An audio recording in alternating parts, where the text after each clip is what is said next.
ED की जानिब से हैदराबाद में हीरा ग्रुप की सरबराह नौहिरा शाह की प्रॉपर्टीज पर दावे किए गए।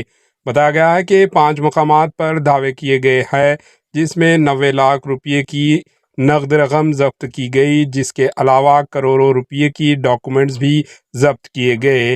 वाज़ेह है कि इससे पहले भी नौहिरा शाह हीरा ग्रुप ऑफ की सरबराह पर ईडी ने दावे किए थे। Bureau report, HN news.